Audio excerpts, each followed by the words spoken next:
Okay, kahapon alam niyo naman guys na nagpa-x-ray ako and ngayon namamaga pa rin siya. But the result is no fracture. See to the view na in x-ray. So ang in x-ray is yung front and then itong part na to. So ito at yung ito. Yun yung in x-ray niya. So wala naman nakita. Yung mga ano niya, pasa niya is napawala na siya. At hindi yan masakit guys ha. Hindi yan masakit yung pasang yan.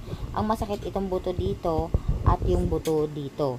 Yun yung tinatawag na lateral malleolus. Yung buto dito. Yun yung nakitang namamaga. Yan yung mga lateral malleolus. Yes, namamaga talaga siya guys. Ayan o, yung lateral ko. Namamaga talaga siya.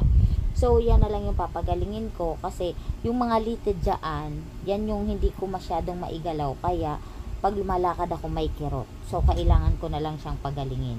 So, kaunting araw na lang to, magaling na ito. Mailalakad ko na ito. So, ngayon, Sabado at Linggo, yung mga order, hindi ko muna ginawa. Sabi ko, ipapahinga ko talaga siya. Hindi ako magiging pasaway. Kasi nagkaroon nga, siya guys. Siya dito, nag-swell. Ayan, lumabas na lang yung pamamaga niya dito.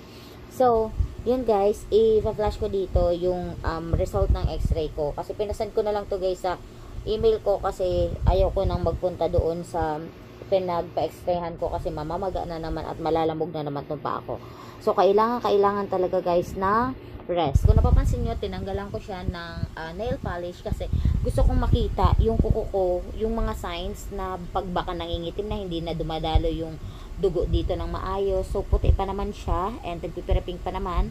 Ayan, dumadaloy pa naman ng maayos. Kasi, di ba sinasabi nila minsan, nagpo-purple daw yan minsan, kaya kailangan bantayan.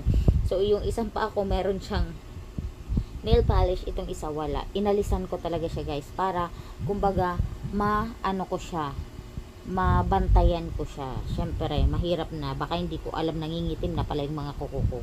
So, yun guys. Ayan, wala naman siya fractured. So, ang nakita lang yung mga soft tissue niya is nag-swell or namamaga. So, yun yung papagalingin yung mga soft tissue. So, yun lang guys. Ayan, sana on Monday magaling na siya.